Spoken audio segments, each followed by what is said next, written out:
I'd say that one of the things that's very helpful about a meeting like this that we have here is it gives us an opportunity to both talk about the issues, but then talk out to the world about how we're seeing these things. And I think, as the Secretary has talked about Chinese overcapacity, it's a concern we have about their broad economic model, where a very, very high savings rate that is now being increasingly channeled into manufacturing by non-market policies and subsidies can wind up having huge spillovers, and those spillovers affect firms and workers in the United States and firms and workers in Europe. And so I think it's something where we want to make sure we can convey back to China what these concerns are and how disruptive their policies can be towards the rest of the world.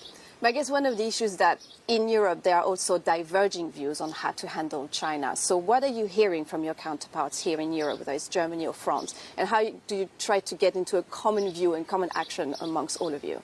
Well, I'd say on that last point of common action, I think our view is it doesn't need to be every country doing exactly the same thing. The point is to start from a common understanding of what the problem is and then make sure we're all using our own tools individually in a way that collectively makes sense. And so I'd say when we talk to our European counterparts, we've heard, frankly, for those examples, from France, from Germany, very similar views when they have been to China or when Chinese leaders are in Europe of talking about the concerns we have that Chinese policies, China is such a large economy now, it is the largest manufacturing economy in the world, its policies matter to everyone else. It's not a small open economy that can just do what it wants and have no impact elsewhere. And so we're trying to convey that and make sure that the Chinese policymakers understand that we will have to take actions to defend our own firms and workers. This is something the President believes very strongly in. The Secretary has been very clear about with her counterparts in China why we need to take action if we can't get the right types of policies coming out of China.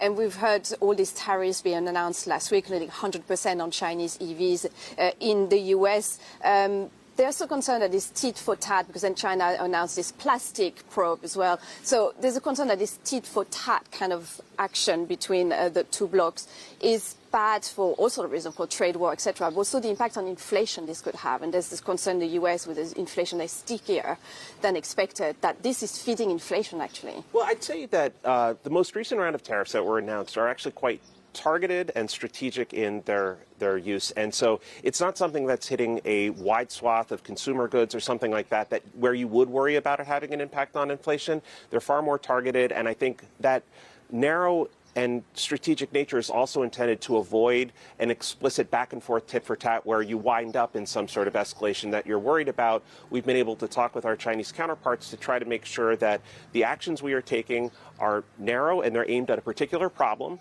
and that that's not something that should lead to a wide escalation back and forth. Of course, another argument I hear from China and also from some European countries is that, well, the US did the IRA, the Inflation Reduction Act. That's kind of subsidies, and China is actually taking the US to WTO on that. So are you not doing the same?